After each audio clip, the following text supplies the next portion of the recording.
Vamos lá, galera, estamos de volta, continuando falando aí do sistema digestório.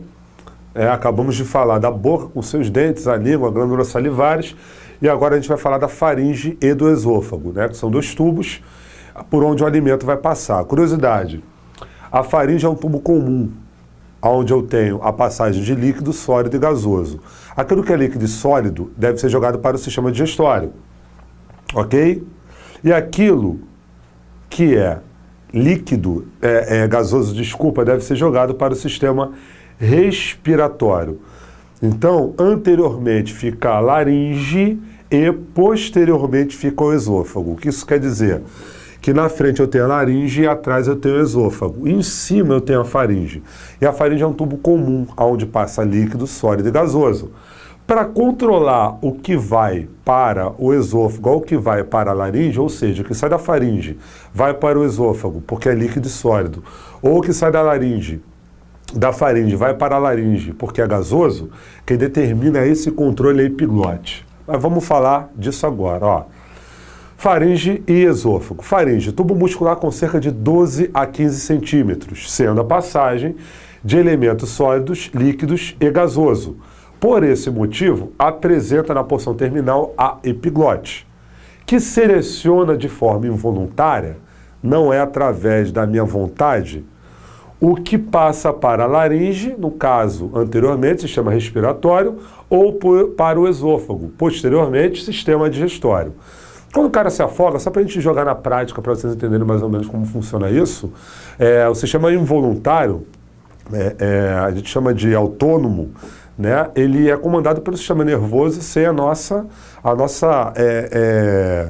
vontade, né? A gente não tem a percepção dessa... A gente até percebe a ação, mas a gente não comanda esse tipo de ação.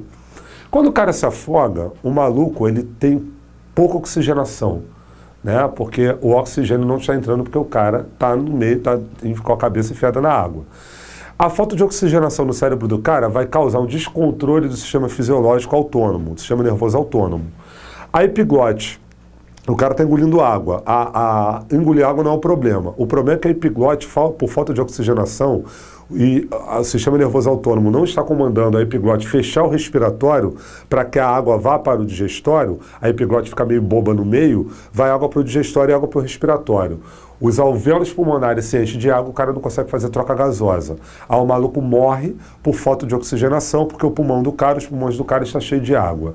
Porque a epiglote deixou com que a água saísse da laringe, da faringe, e fosse para a laringe, ok? Porque se ela fosse só para o esôfago, sem problema. O cara ia ficar cheio de água do mar, né? Ia dar um jeito de resolver esse problema. O problema é que se não há oxigenação, porque o pulmão do cara está cheio de água, o cara vai morrer por falta de oxigênio, ok? Bom, o esôfago é um tubo muscular com cerca de 25 centímetros, ok? E a função dele, basicamente, através do movimento peristáltico, é levar o alimento, o bolo alimentar da faringe, dele, né, do esôfago, para o estômago, ok? Para que a digestão continue acontecendo. A ideia a quebra, ela começa na boca, através da mastigação, né, através da ensalivação, que a saliva também tem uma função de quebra.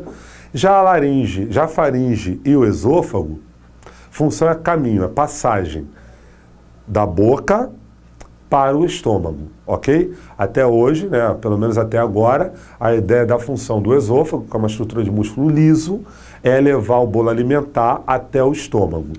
Vamos entender o que é o movimento peristáltico, que também é determinado, um movimento pelo sistema nervoso autônomo. A gente não comanda isso. Se você imaginar um canudo, né, o canudo está com uma coisa dentro, e você é flexível, né? E você quer botar essa parada para fora. Tu vai apertar esse canudo de cima para baixo para que esse elemento saia. O movimento peristáltico ele tem a mesma característica. É um movimento tão forte e lento, porque é um movimento feito por musculatura lisa.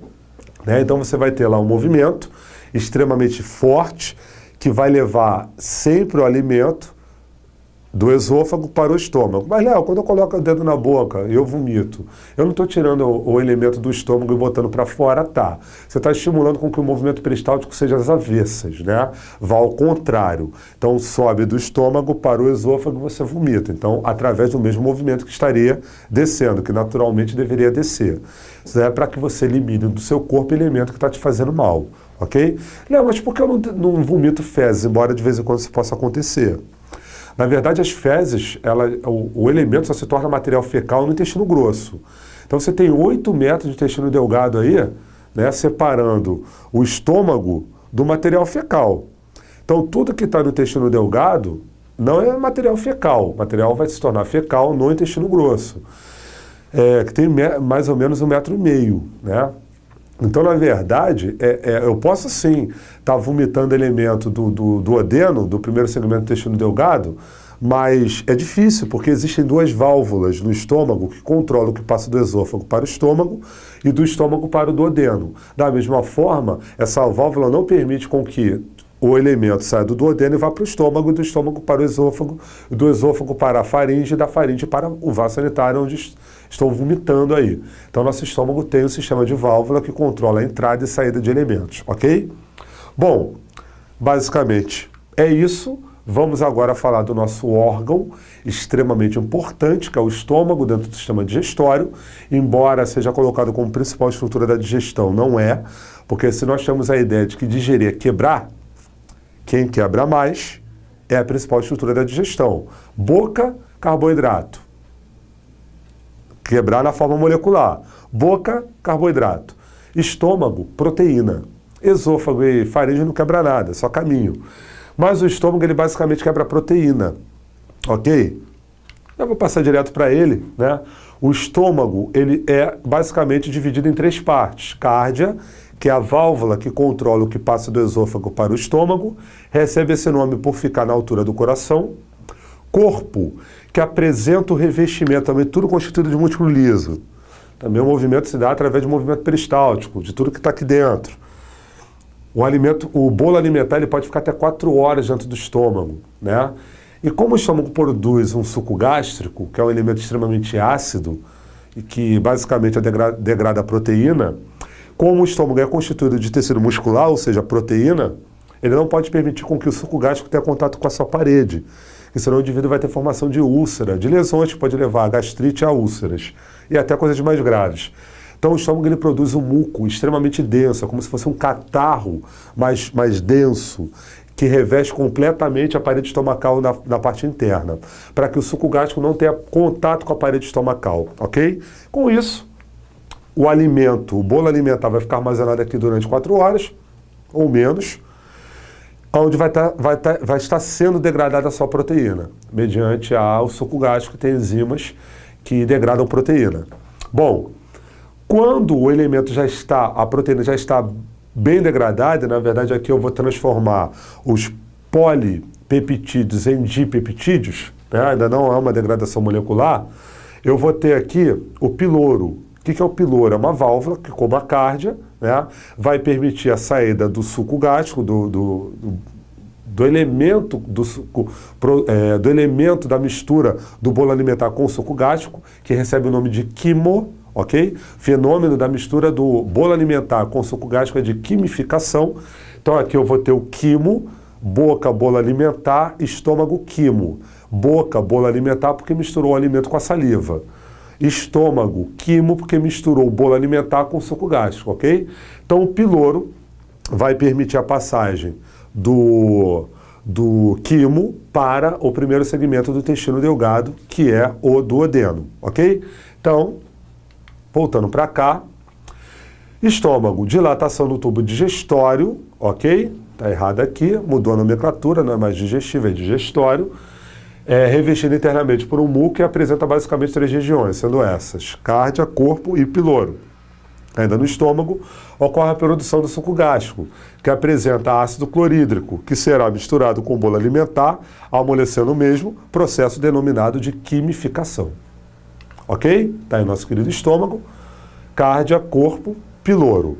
Continuando então a digestão, continuando então o processo digestivo, estruturas do intestino delgado. Basicamente, o intestino delgado vai ter em torno de 8 metros, ok?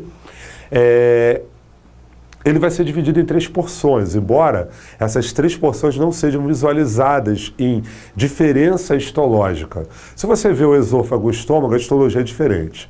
Se você vê o estômago e o intestino delgado, a fisiologia é diferente. A histologia é diferente, ou seja, o estudo histológico, as células, o tecido é diferente.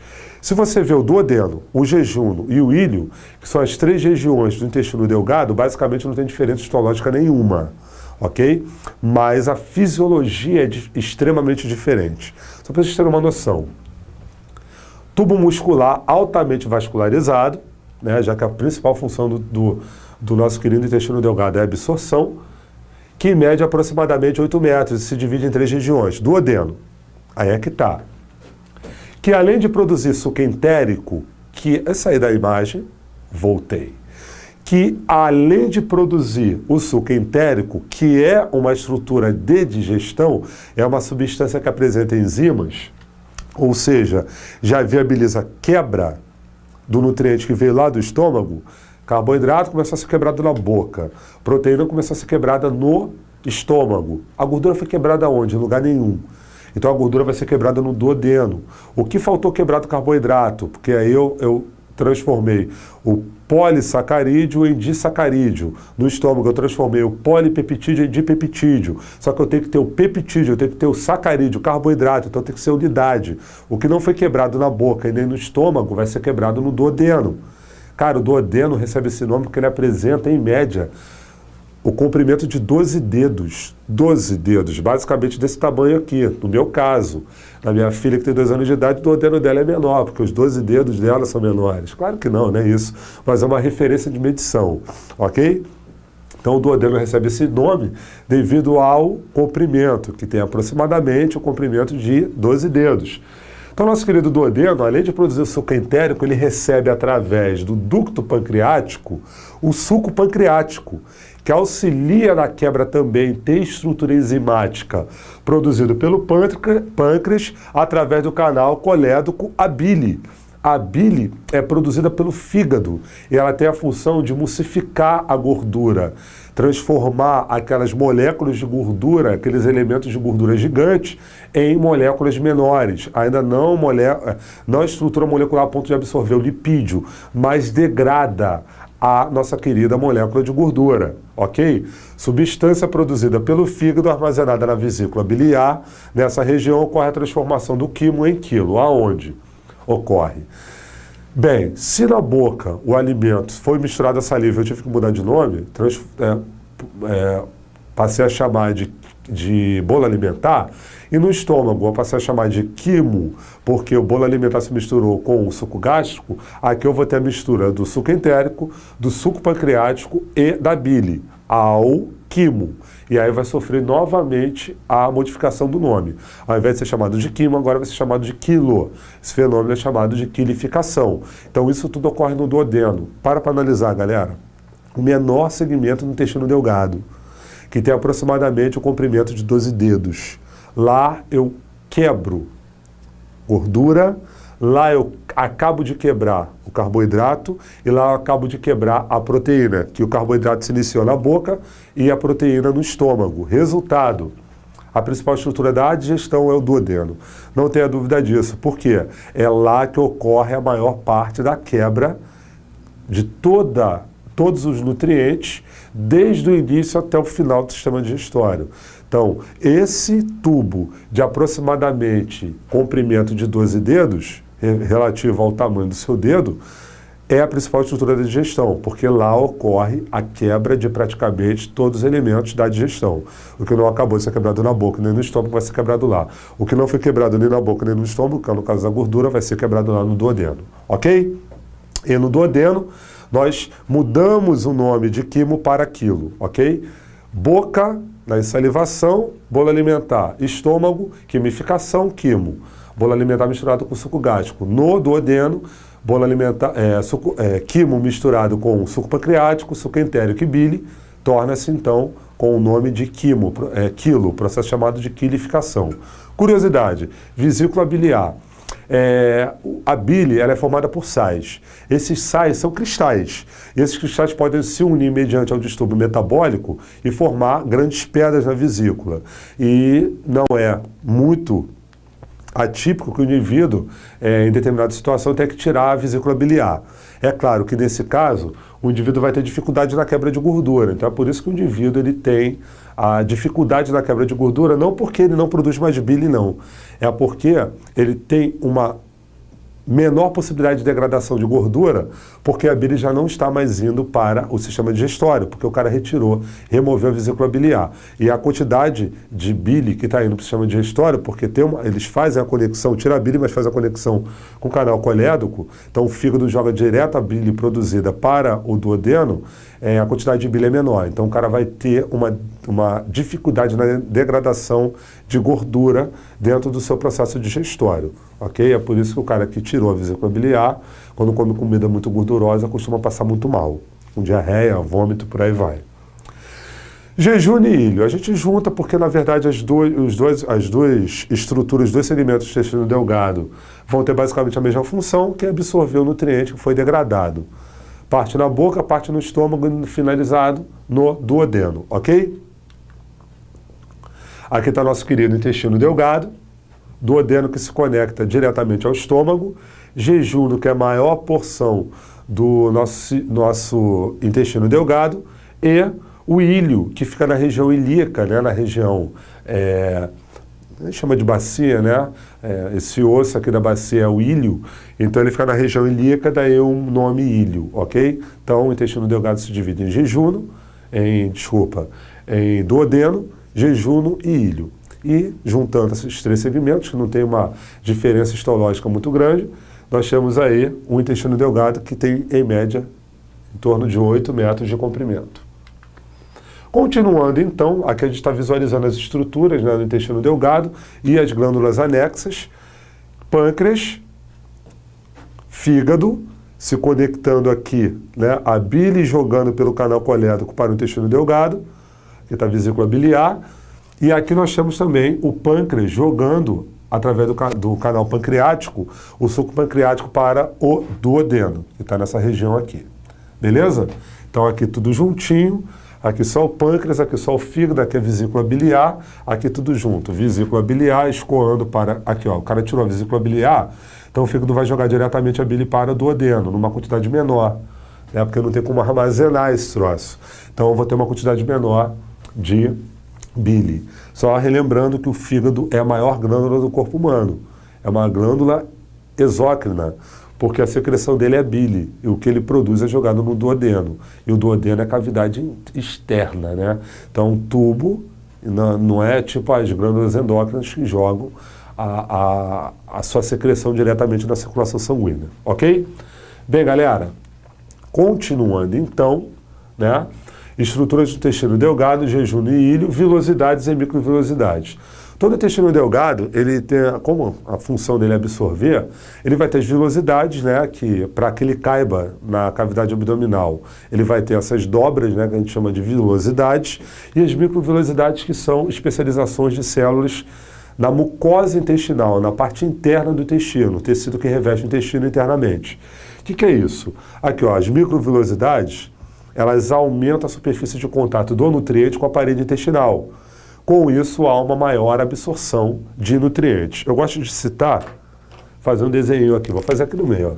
Tu imagina o seguinte, que essa célula, ela tem a função de ter contato com o nutriente. Então, aqui, ó, o nutriente está tendo contato com essa parede da célula aqui.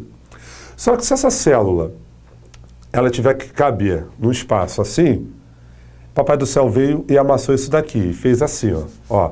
Ao invés de ficar aquela estrutura gigante, achatada, ele fez isso daqui, ó. Ou seja, a mesma distância que o nutriente vai percorrer aqui, ele vai percorrer aqui, só que aqui em linha reta, aqui ele vai entrar nessas vilosidades, para que aumente a absorção desses nutrientes pelo intestino delgado. Então, uma das especialidades do intestino delgado é aumentar a capacidade de absorção. Daí o tamanho dele, 8 metros, E, além disso, a superfície interna do intestino é muito maior de 8 metros, né? Por conta das microvelocidades. Se eu pegar essas microvelocidades e esticar, vai dar infinitamente mais de 16 metros, mais de 2 vezes o tamanho do intestino delgado, né? Seu revestimento interno é muito maior do que ele próprio, ok? Bem, já vimos a função das velocidades e das microvelocidades. Vamos dar uma paradinha para beber uma água e daqui a pouco a gente está de volta, ok?